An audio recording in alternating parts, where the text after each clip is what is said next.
একসময় আমি মনে করতাম সবাইকে খুশি রাখতে পারাটাই একজন ভালো মানুষের সবচেয়ে বড় গুণ।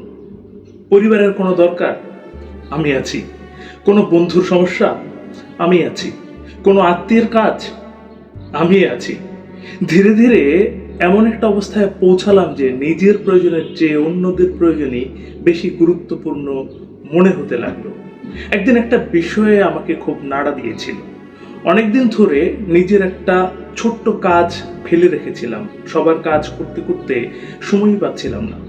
অথচ যাদের জন্য এত কিছু করছিলাম, তাদের একজনের জরুরি দরকারে আমি সেদিন সাহায্য করতে পারিনি। কারণ আমি তখন মানসিক ও শারীরিকভাবে এতটাই ক্লান্ত ছিলাম যে আর পারছিলাম না। অবাক হয়ে দেখলাম কেউ আমার ক্লান্তিটা বুঝলো না, বরং কিছুটা অভিমানী করলো।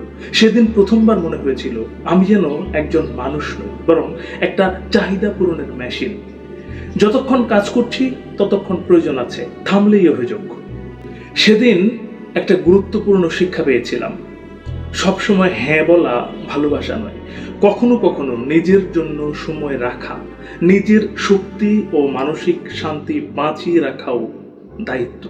এখন আমি মানুষকে সাহায্য করি, কিন্তু নিজের সীমাবদ্ধতাকেও সম্মান করি। কারণ খালি কলস থেকে কাউকে পানি দেয়া যায় না। নিজের ভেতরটা ফাঁকা করে দিলে একসময় অন্যদের জন্য কিছু করার শক্তি আমাদের থাকে না।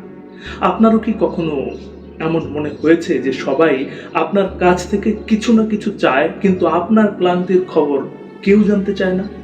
কমেন্টে আপনার অভিজ্ঞতার একটা ছোট্ট গল্প শেয়ার করবেন।